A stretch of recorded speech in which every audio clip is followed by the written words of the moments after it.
डाकिया शादी के कार्ड लाए तो आप उसे मिठाई नहीं देते हो, और मौत का कार्ड लगाए लाए तो डंडे नहीं मारते हो। तुम्हें पता है कि हमारे पते पर लिखे पत्र आए थे, हमारे लिखे पत्र हैं सारे। इष्ट वियोग हो अनिष्ट संयोग हो, ये जरूर है कि यदि अनिष्ट संयोग को भी हमारी कला हुई तो हम उसे धर्म ध्यान में परिवर्तित कर देंगे। पांडवों को गर्म आभूषण पहनाए गए, गर्म ही नहीं थे, वो लोहे के तपाए हुए थे, ऐसे थे आग उगल रहे थे। वो चाहे तो एक हाथ देते तो भांजे का तो पता ही नहीं चलता, लेकिन धर्म ध्यान में इतने डूबे थे, कहाँ तन का ख्याल था। ऐसा नहीं था कि तन पे अब असर नहीं होगा, लेकिन आप यदि बहुत प्यार में डूबे हो, बच्चे का एक्सीडेंट हो जाए तो आपके पैर में ठोकर भी लग जाए, आपको उस समय पता नहीं चलती है। समझ गए? आप कपड़े कैसे भी पहने हो और उस समय खबर आ जाए तो ये सोचते हो क्या कि कपड़े ढंग से बदल के चलते हैं। आप कैसे पहने हो, क्या हो, कितने लोग मिले, आपको कुछ पता नहीं चलता है, लेकिन जाकर देखो कि मेरा बेटा ठीक है, फिर लौट कर आते हो और कोई कहता है कि आपको देखा नहीं, कहने लगे हम आप दिखे नहीं थे, कोई कहे हमने आपको देखा था, कहने लगे हम ध्यान नहीं दिया। इतने से ध्यान की परिवर्तन आ जाए तो तुम्हारा जीवन बदल जाता है। तुम्हारा कैसा ध्यान है परमात्मा से। तुम्हें आते जाते व्यक्ति भी दिखते हैं, किसने गंधोदक लिया, किसने नहीं लिया, किसने बात की, सब तो तुम्हें दिखता है, फिर परमात्मा कहाँ दिखेगा।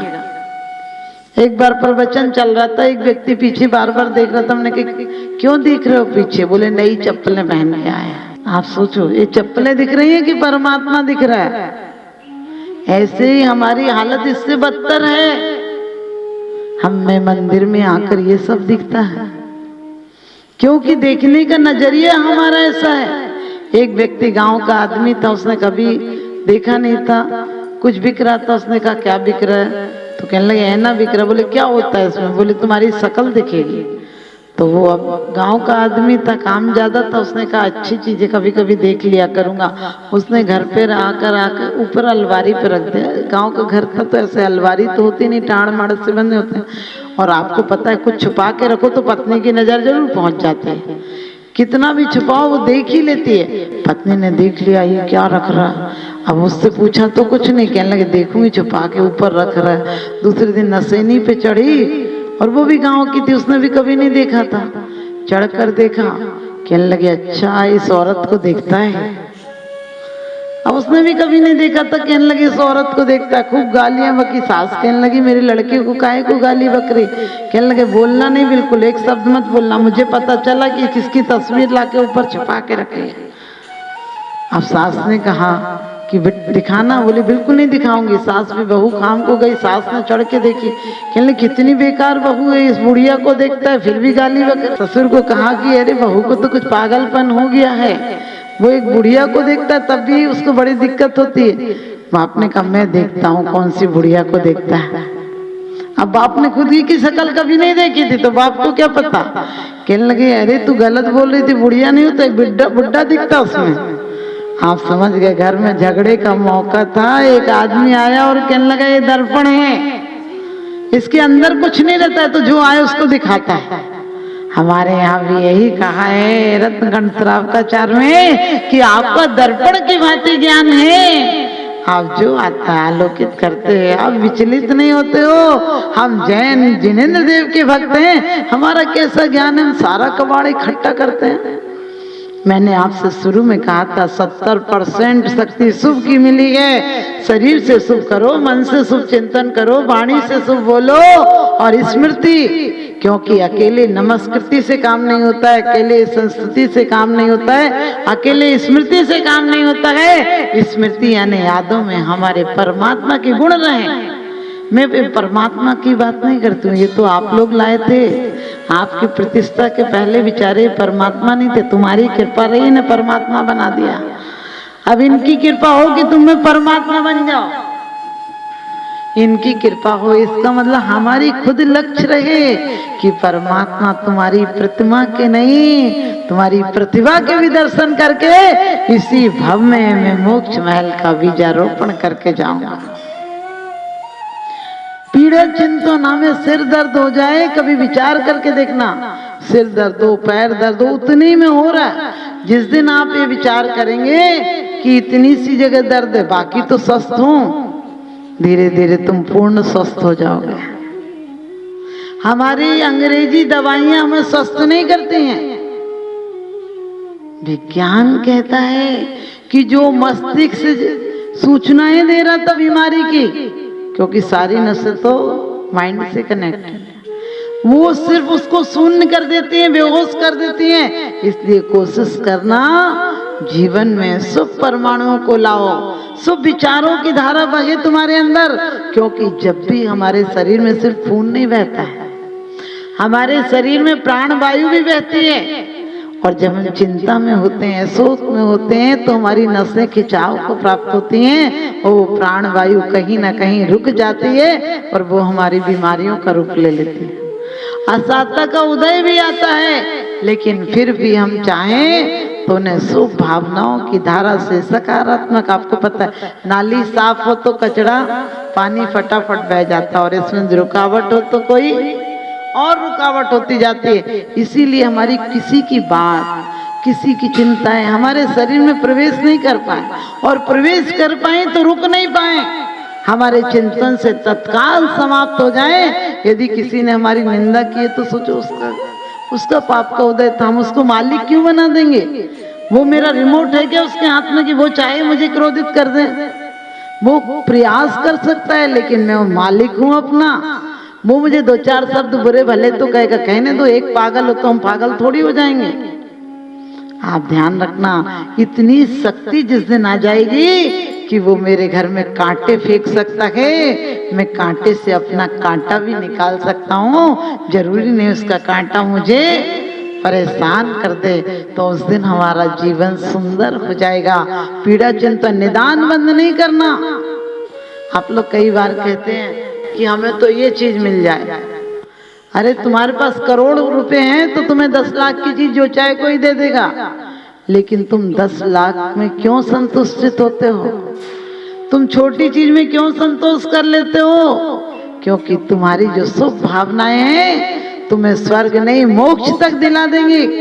बड़ी सुंदर स्टोव देश में बात कही है कि जो यदि 2 कोस सामान ले जाता वो आधा कोस, क्या बड़ी बात है, ले जाएगा। हमारे जिन परिणामों से हमें मोक्ष मिल सकता था, जीने की कला आ जाए आप लोग इसी जीवन में। छोटा मकान मत सोचो बड़ा मकान बनाने की, जितनी ऊर्जा तुम मकान बनाने में लगा दोगे उतनी ऊर्जा स्वयं के परिणामों को लगा दो, तो तुम इसी भव में स्वर्ग से ज्यादा आनंद पाओगे। क्योंकि जरूरी नहीं है, जीने को हर लोग जिया करते हैं, जीने के ढंग अलग अलग हुआ करते हैं। कुछ जीते हैं महलों में, कुछ फुटपाथों पर जिंदगी गुजार देते हैं, कुछ महलों में नींद की गोलियां लिया करते हैं, कुछ फुटपाथों पर बेखबर सोया करते हैं। जीने को हर लोग जिया करते हैं, जीने के ढंग अलग अलग हुआ करते हैं। हो अर्ध निशा का सन्नाटा, वन में वनचारी चरते हो, तब शांत निराकुल मानस तुम तत्वों का चिंतन करते हो। रात रात होती है, कामी के लिए वासना में कारण बन जाती है, चोर के लिए चोरी में कारण बन जाती है, शिकारी के लिए शिकार में कारण बन जाती है, लेकिन आत्मयोगी के जागरण में कारण बन जाती है। तो हमारे लिए दिया सलाई की तिल्लियां तो एक सी थी, दिया सलाई की तिल्लियां तो एक सी थी। किसी ने घर जलाए, किसी ने आरती के दीप जलाए। हमारे जीवन में कुछ कम भी मिला है, मत सोचो कम मिला है, हमें इतना कुछ मिला है इस जन्म में जो किसी जन्म में नहीं मिलेगा।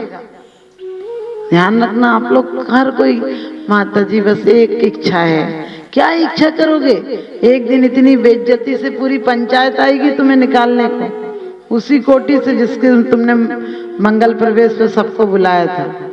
इतनी इसके लिए भी क्या करना, छोटा हो बड़ा हो, कॉलोनी छोटी हो बड़ी हो, लोग कॉलोनियां बदल रहे हैं। अरे कॉलोनियां बदलने से क्या होगा?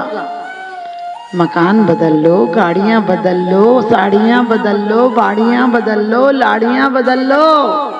अब तो इतने बदलाव का जमाना है, लोग पति पत्नी बदल लेते हैं, लेकिन पति पत्नी बदल लोगे मन तो वही कबाड़ खाना है। मन की तो वो हालत हो गई, मकान का खूब अच्छे से पेंट रंग रोगन करा लिया, बाहर खूब सुंदर लग रहा है, अंदर खोला ही नहीं, अंदर सांप बिच्छू हैं और इतने चोर बदमाश जाकर बैठ गए हैं कि हर कह रहे हैं मेरा मकान है, मेरा मकान, मेरा मकान। और जब मालिक आएगा तो सारे भगते नजर आएंगे। हमारे मन का भी वही हाल हो गया। हर इंद्रियां मालिक बन बैठी हैं हमारी, हर इंद्रियां अपनी फरमाइश से रख रही हैं, हर इंद्रियां आपस में लड़ रही हैं। ध्यान रखना, हर इंद्रियां जब किसी लड़की को देखने जाते हो तो वो चंद्रमुखी नजर आती है, और थोड़े दिन बाद जहां जहां हमारी वासनाओं को धक्का लगता वहीं दुश्मनी पैदा हो जाती है। जो व्यवधान बनता वही दुश्मन हो जाता है, और जो जो हमारे वासनाओं में साधक बनता वो मित्र बन जाता है। इतनी सी फिर हम रोज पढ़ते हैं विषयन में ना ही लुभाऊं। अरे विषयों के तुमने इंतजाम कर रखे हैं। जहां जहां कोई जरा सा वादक बने वही तुम्हारे लिए दुश्मन बन जाता है। इसलिए कोशिश करना, दुश्मन और दोस्ती अलग अलग नहीं होती है। हमारे परिणामों पर जहां लोभ टिक जाता है वहीं मोह बन जाता है, और जहां लोभ होता है, मोह होता है, वहां हम जीना चाहते हैं और जिलाना चाहते हैं। जिससे प्रेम होता है उसकी हम उम्मीद करते हैं जीता रहे।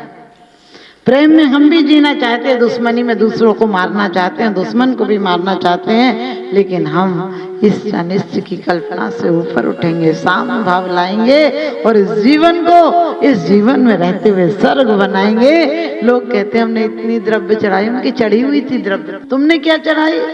वो प्रकृति ने चावल दिए, वो चढ़े हुए थे। तुमने इतनी सी मुट्ठी भर ला के चढ़ाए, क्या चढ़ाया?